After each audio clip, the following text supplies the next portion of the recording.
My wife said, "I regret marrying you." I replied, "I hope you find it."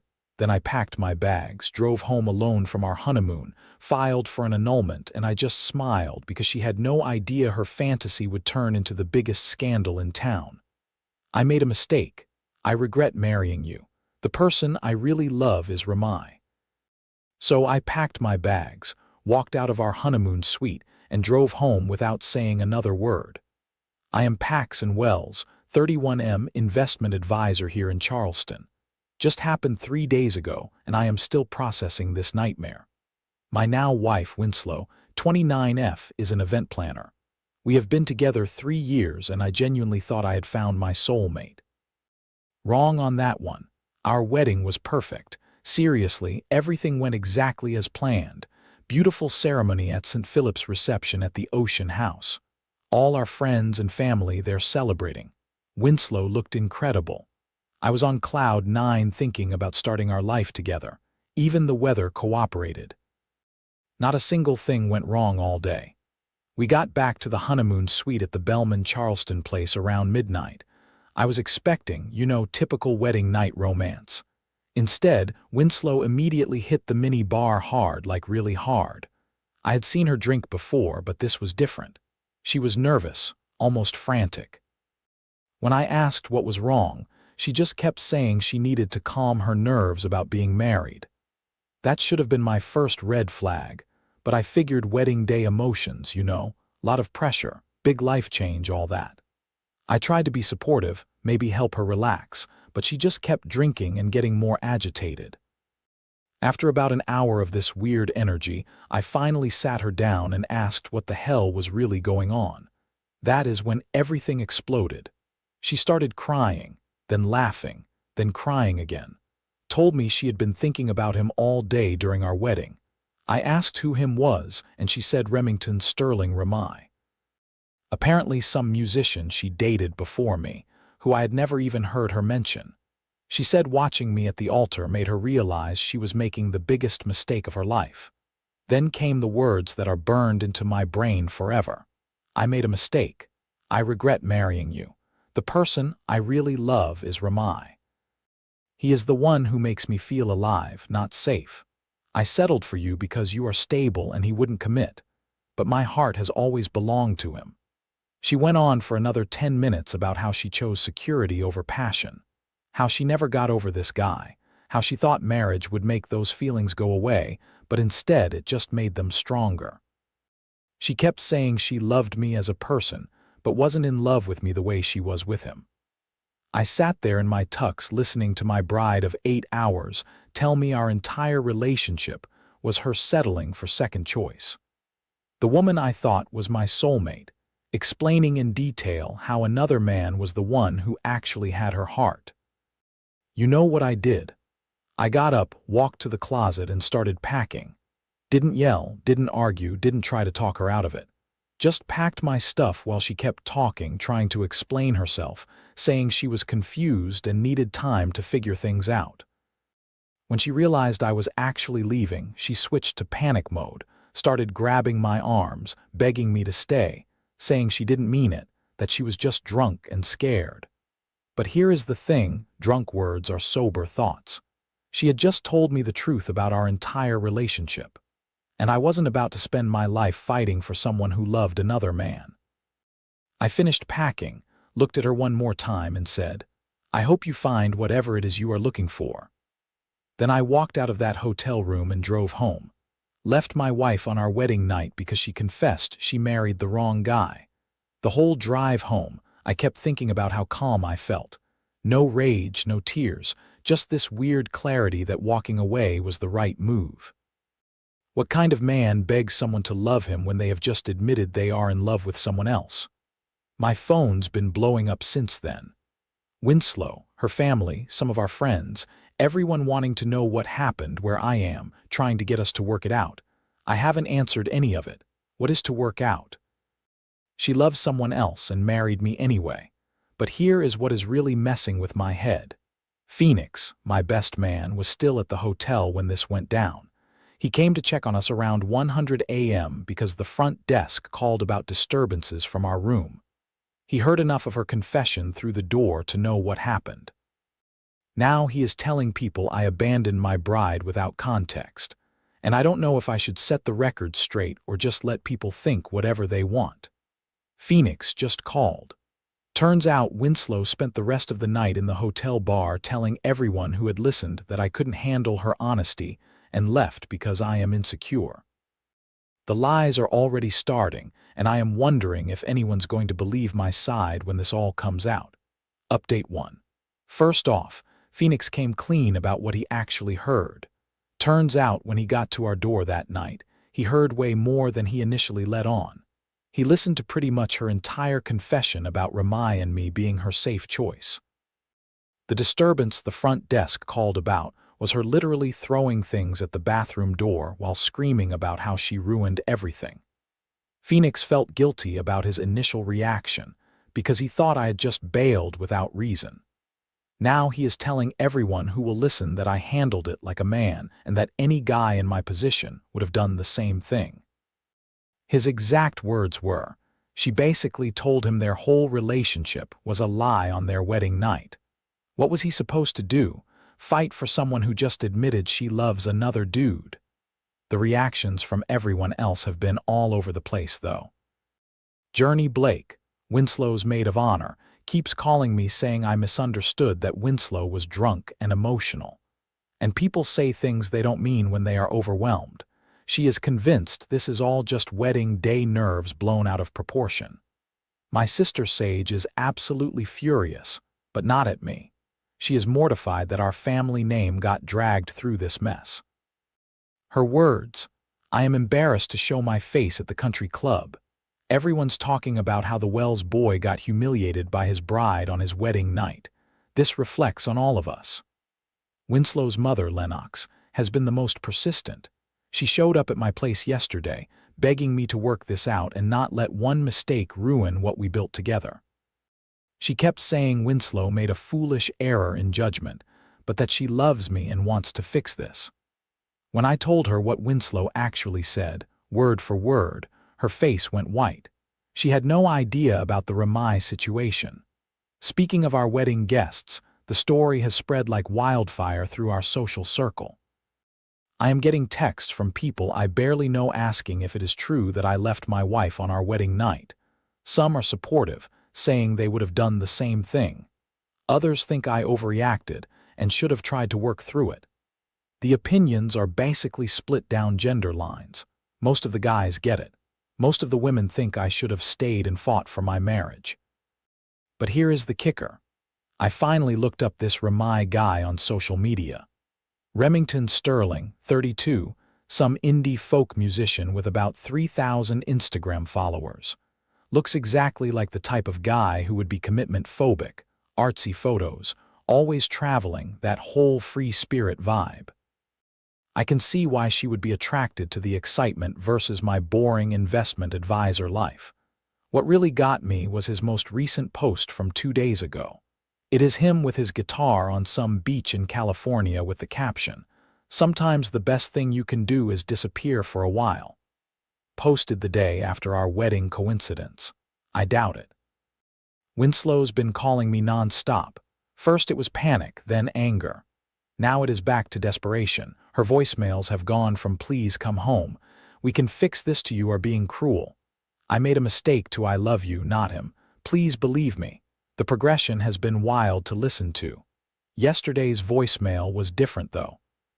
She sounded completely broken, saying she tried to call Ramai to get closure so we could move forward, but he wouldn't answer. She said she realized I was right to leave, and that she had destroyed everything good in her life for a fantasy. I almost called her back after that one, almost. But then, I remembered sitting in that hotel room listening to her explain in detail how she settled for me. How do you come back from that? How do you rebuild trust with someone who admitted they married you as their backup plan? The weird part is how calm I still feel about all this. My friends keep expecting me to be devastated or angry, but mostly, I just feel relieved, like I dodged a bullet. Better to find out now than 5 years and 2 kids later. You know, though I got to admit the practical stuff is a nightmare. We have got wedding gifts to return, vendor payments to sort out, and everyone keeps asking about honeymoon refunds. Jury offered to help with the return since she was the maid of honor, which is honestly pretty cool of her considering she is Team Winslow. But the question everyone's asking that I cannot answer is what happens now. Do I file for divorce, annulment? Do we try counseling like her mom wants? Do I just cut my losses and move on? Phoenix thinks I should talk to a lawyer first, get my options. Sage thinks I should make Winslow sweat a little longer before making any decisions. Journey thinks we should try therapy before giving up completely. What is really eating at me, though, is this nagging thought. What if she really was just drunk and scared and said something stupid? What if I am throwing away 3 good years over one terrible night? Then I remember her face when she was talking about Ramai. The way she lit up describing how he made her feel alive.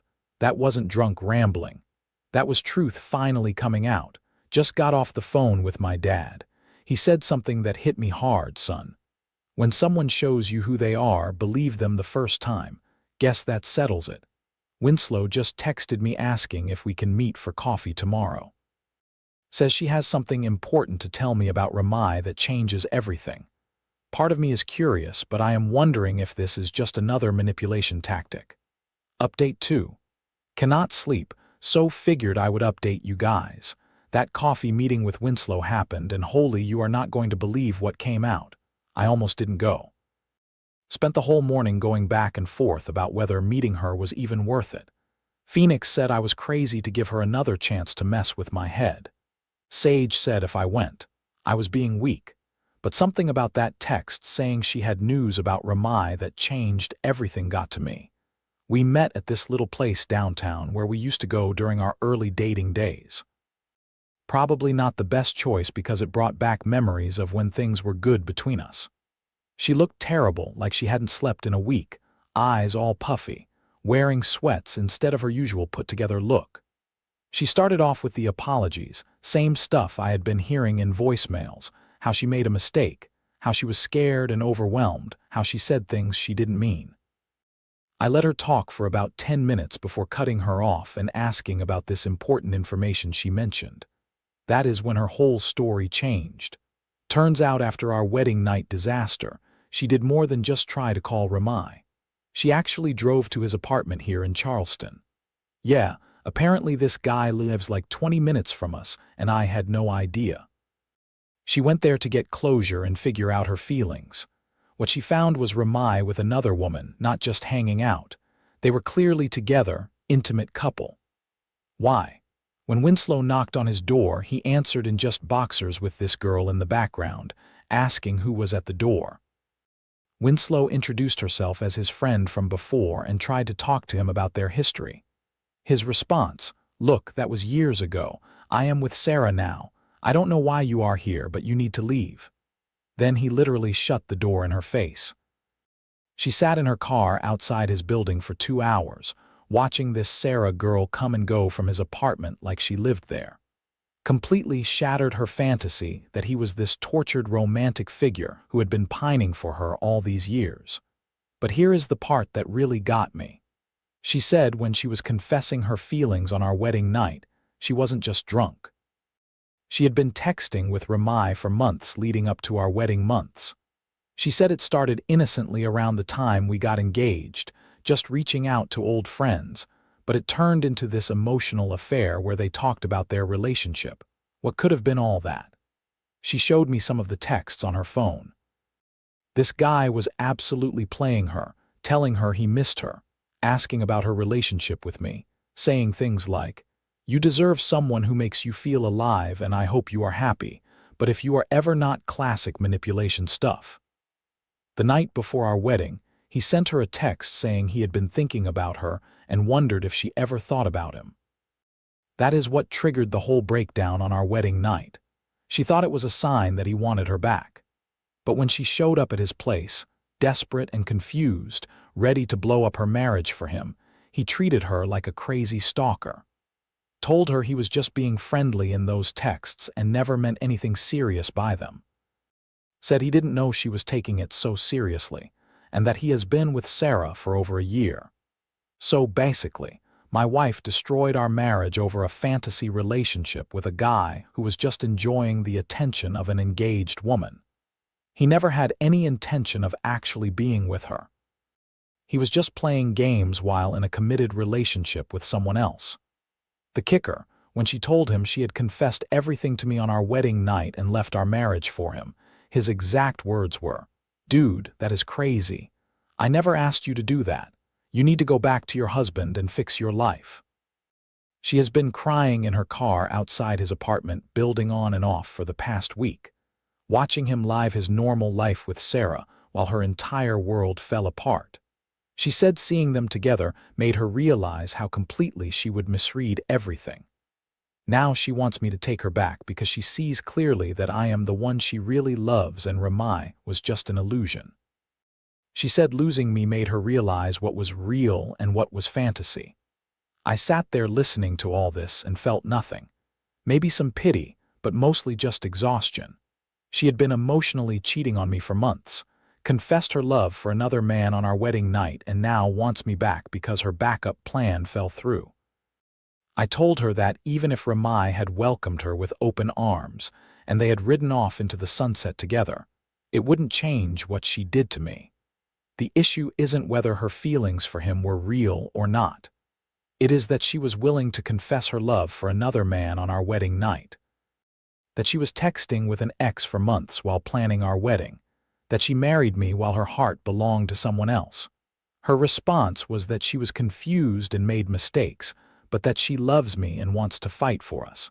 She said the fact that Ramai rejected her proves that what we had was real and worth saving. I asked her a simple question. If Ramai had answered that door and told you he loved you too and wanted to be with you, would you have come back to me? She couldn't answer, just sat there crying. That is when I knew this meeting was over. I told her I needed time to think about everything she had told me, but that I honestly didn't know if there was a way back from this. The hurt was too deep, the trust too broken. She begged me not to give up, said she would do anything to fix this, counseling, therapy, whatever it takes. But how do you rebuild a marriage with someone who was planning their escape during your engagement? Walking back to my car, I felt this strange sense of closure. Not because I forgive her or because we are getting back together, but because I finally understood what really happened. It wasn't just wedding night nerves or cold feet. It was months of emotional cheating that culminated in her choosing him over me on the most important night of our lives. The only difference is he didn't choose her back. Phoenix was right when he said, I should have stayed away from that coffee meeting. All it did was confirm what I already knew, that leaving was the right choice. The only thing that has changed is now I understand just how right I was. Got a call from Winslow's mom asking if we talked and if there is hope for reconciliation. When I told her about the months of texting with Ramai, she went completely silent for about a minute. Then she said, I am so sorry, Paxton. I had no idea it went that deep. Even her own mother is starting to see this isn't something you just work through. Final update. First, the legal stuff. I filed for annulment rather than divorce. My lawyer said we had grounds since the marriage was entered under false pretenses. Basically, she was already emotionally involved with someone else when she said I do. The annulment was granted last month legally. It is like our marriage never happened. No financial obligations, no alimony, clean slate. Winslow contested it initially, wanted to try marriage counseling instead, but her lawyer eventually convinced her to let it go.